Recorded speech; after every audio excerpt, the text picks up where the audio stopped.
Hi friends, எல்லோரும் எப்படி இருக்கீங்க? ஒன்றும் இல்லைங்க, வித்தியாசமாக எதாவது பண்ணித்தாம்மா ஈவினிங் ஸ்நாக்ஸ் அப்படின்னு கேட்டுட்டான். சரி, ஓகே, என்னடா பண்ணலான்னு யோசிச்சுட்டு தான் நம்ம 8வது மூளைக்கு ஒன்று எட்டுச்சு.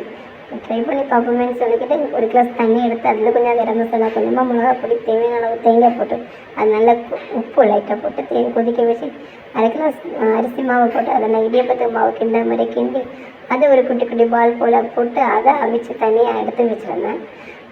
2 பொடி தக்காளி 2 தக்காளி எடுத்து மிக்சியில் அரைச்சி அதை ஒரு பக்கம் தனியாக வச்சுருந்தேன். ஒரு வெங்காயம் 2 பல்லு பூண்டு, ஒரு பச்சை மிளகா அதை கட் பண்ணி தனியாக எடுத்து ஒரு நெச்சட்டியில் எண்ணெய் ஊற்றி இந்த வெட்டி வச்ச வெங்காயம், பூண்டு, பச்சை மிளகாய் எல்லாம் போட்டு நல்லா வதக்கி வந்த டைமில் கொஞ்சமாக கரம் மசாலா, கொஞ்சமாக மஞ்சள் பொடி, கொஞ்சமாக மிளகா பொடி, தேவையான அளவு உப்பு போட்டு இந்த நம்ம மிக்சியில் அரைச்சி வச்சுருந்தோம்னா தக்காளி, அந்த தக்காளியை எடுத்து அதில் ஊற்றி அந்த தண்ணி வற்றுற வரைக்கும் அதை நல்லா கொதிக்க வச்சு அந்த ஃப்ளேவர் மாறி வரும்போது, பச்சை வாசனை மாறி வரும்போது இந்த அவிச்சு வச்ச உருண்டை அதில் போட்டு நல்லா கிண்டி ஒரு 10 மினிட்ஸ் சிம்மில் வச்சு கொதிக்க வச்சு அதை வற்ற வச்சு எடுக்கணும்.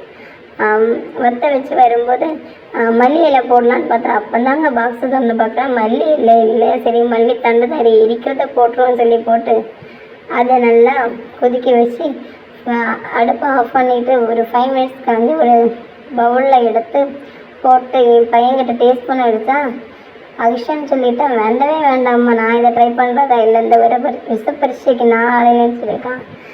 என்ன வரிசையாக இருந்தாலும் நமக்கு சாப்பாடு தான் முக்கியம்னு சொல்லிட்டு என் பையன் எடுத்து டேஸ்ட் பார்த்தான். பார்த்தோன்னே சொன்ன ரியாக்ஷனுங்க வேறு லெவல் அப்படின்னு சொல்லிட்டான். இந்த வீடியோ பிடிச்சிருந்தா லைக் பண்ணுங்கள், எங்கள் சேனலை சப்ஸ்கிரைப் பண்ணுங்கள். மறக்காமல் இந்த டிஷ்ஷுக்கு ஏதாவது பெயர் உண்டுன்னா கமெண்ட் பாக்ஸில் கமெண்ட் பண்ணுங்கள். பாய்.